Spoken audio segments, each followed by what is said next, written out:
to listen to the question again. What is it that keeps us from seeing and savoring the Christ of all saving grace?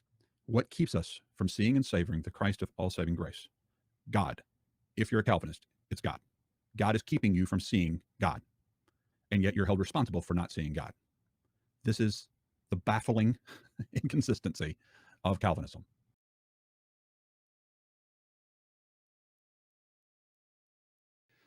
So notice what he says here. He says, you seem to think God hardens sinners to prevent them from being saved. That's not what I seem to think. That's what the Bible says. Okay. I'm not just, it's not me that came up with Mark chapter 4. Okay. That's Mark chapter 4. Or Matthew 13. He specifically says that he uses parabolic language, which is a means of hardening, in order to prevent people from believing so as to be saved. That's not my words. That's just the words of the Bible. So where does that blindness come from? Does that blindness come because we close our eyes to the truth and we suppress the truth in unrighteousness?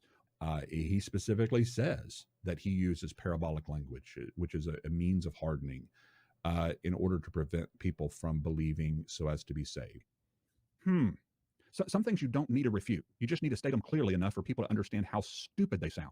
Whenever you ask why something is happening, there's going to be two answers, right? There's going to be the God determined it ultimate answer, but it's not the only reason, right? There's a big difference between ultimate and only. There are also storyline level reasons behind why the things are happening. If he has determined that something happened, he doesn't just snap his fingers and it happens. He has also determined how and why it happens. So what people like Leighton Flowers do is they blur the distinction between God and the transcendent position and what is occurring on the storyline level, and then comes away thinking that the God determined answer is the only way to answer particular questions, right? He thinks that since God determined it, all that storyline level stuff is irrelevant and it doesn't matter.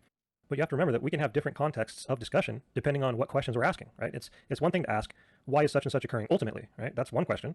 And that answer is going to be different than when you ask why is such and such a thing occurring on the storyline level, right? And while we most certainly engage in the ultimate discussions in theological debate, a lot of the time we're simply asking, as Doug Wilson was, right, storyline level questions like, why are people rejecting Christ? And just because the God determined that they would answer is a valid answer, the people reject Christ because of their sinful hearts answer is also a true and valid answer. Both of those things are true.